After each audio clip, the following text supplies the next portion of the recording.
Early voting continues in Florida as we speak. But tonight, we have a new bombshell revelation in Florida's gubernatorial race. A brand new, stunning, undercover video from ProjectVeritas.com taking you inside the campaign of far-left socialist Andrew Gillum. One of his staffers caught on tape coming clean about his campaign's dirty political tricks, even using racist language to describe the people of Florida. And we'll let you watch the video, and you, of course, get to decide. Take a look. So then none of the programs that people are hoping for would happen? Basically. Well, do voters know that? I know. Do voters know that? That's not for them to know. Huh? That's not for them to know. Can. Remember, I was saying, I know exactly. modern day fairy tales start with once I am elected. So you have the extreme right wingers, those are the Trump and the crazy Republicans. The progressives are the crazy Democrat. You're hipsters, you're hippies. Are you not a progressive? Isn't Gillum a progressive? Gillum is a progressive. So Gillum is part of the crazy crazies? He's part of the crazy. But The rules in Florida up. Tell me about it, man. All right, this is a fast state. Okay. It's a cracker state. Okay. Okay? Ask anybody outside of here. You go Port St. Lucie, Orlando. Man, them crackers ain't gonna let us do that. No, you crazy? An effed up state, a cracker state. We reached out to Gillum's campaign for a comment on the video. They haven't got back to us. This is the most radical group of Democrats ever to seek office, and now even more evidence. Now, of course, we've been exposing Gillum on this show for weeks, highlighting what are huge ongoing ethics problems and probes involving him. Actually taking bribes from an undercover FBI agent. And tonight, we're learning even more about his questionable spending habits. Brand new report, Gillum, while mayor of Tallahassee, stuck Florida taxpayers with the bill for a fundraising trip to discuss his run for governor, putting an even, more difficult corruption cloud over his candidacy. We reached out to Gillum's campaign about that story, too, and haven't heard back. Florida, you have the choice. Get out to vote, or, let's see, a 40% increase in business taxes. By the way, I wonder if the people on the tape are going to be fired. And, of course, Ron DeSantis, Navy JAG officer, congressman, supporter of the Trump agenda. By the way, the Florida economy is literally hanging in the balance. Andrew Gillum exposed as someone willing to say and do anything. You notice the one thing consistent about all of these tapes, they have to lie to trick you into voting for them and being somebody they are not. And you just saw it with your own eyes. And Gillum, no different from any Democrat up for election. We have seen tape after tape, week after week, of undercover videos from Project Veritas, and you see this widespread deception in all these Democratic campaigns. You got Kristen Sinema out in Arizona. She thinks that's the meth lab of democracy, and no problem if Americans join the Taliban. Then you got Claire McCaskill. She's caught on tape being a phony. One thing in public, one thing in private. Then you got Phil Bredesen. He thinks the people in Tennessee are ignorant. Heidi Heitkamp, North Dakota. They're all lying to you. Watch the tape. It's an election year for her. Yeah, she's being careful about pissing at people off. And what's funny is that she said basically, after the election, if and when she gets reelected, she's going to be super liberal. There's a lot of very conservative people in Arizona, and so she can't alienate the conservative or moderate conservative voters by being super she is pro-choice. She's very liberal. She's progressive. Right.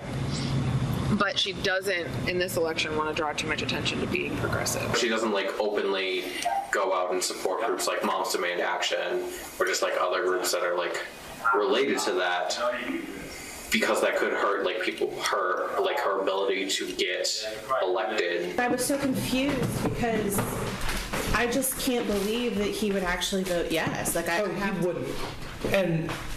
But he's saying he would. It's politics.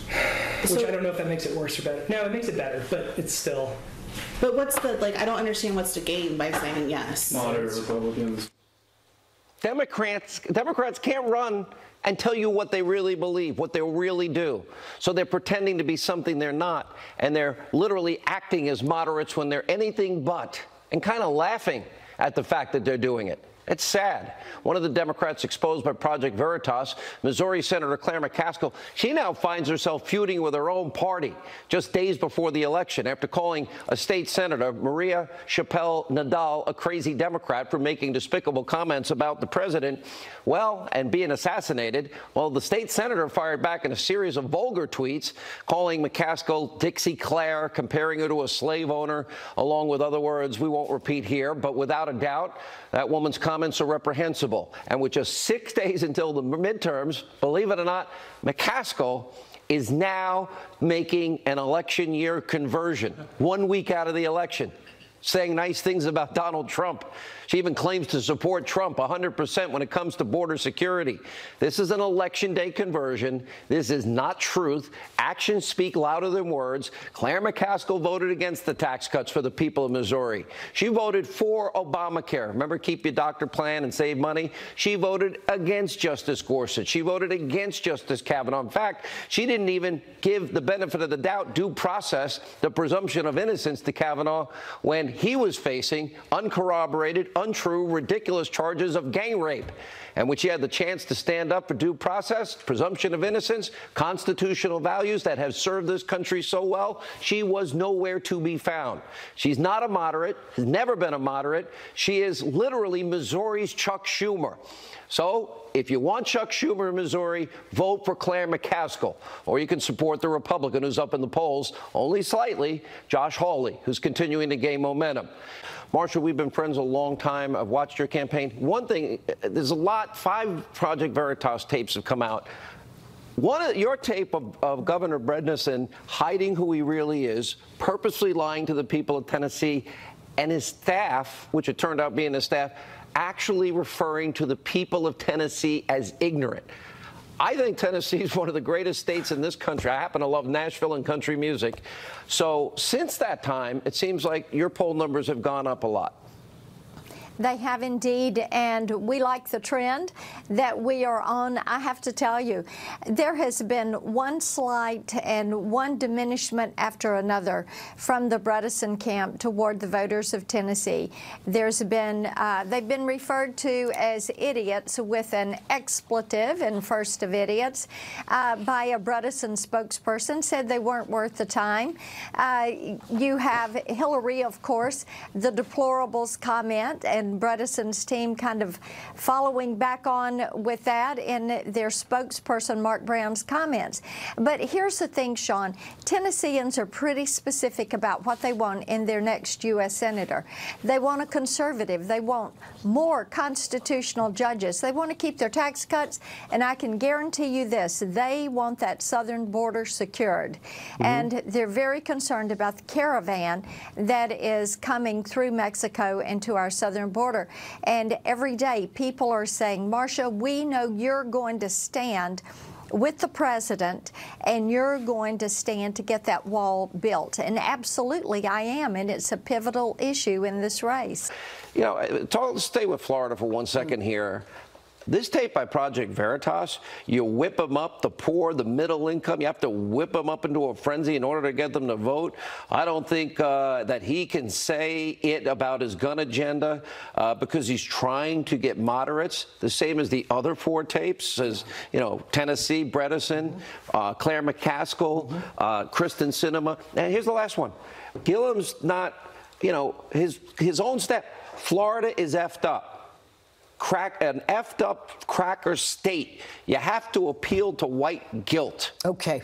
What that is, it's about Democrats lying to get back into power. They are so desperate that they'll do anything. And I want to focus on this also. This guy Gillum, who's running for governor of Florida against Ron DeSantis, who's got a record that is, you know, beyond. I mean, he has done so much for this country in the House. But this guy Gillum has run a city into the ground. It has the highest crime crime rate running in Florida for the last 4 years. It has the highest murder rate in the city's history. He hates law enforcement. He thinks that cops are nothing more than people who put minorities in plantation cages. This is a guy who is say that? Yeah, well, he supports the Defenders Project. It is a, I think it's called the Defenders program where he ascribed to it. It is a manifesto that is anti-law enforcement, anti-American. This is a guy whose experience belies what he is saying.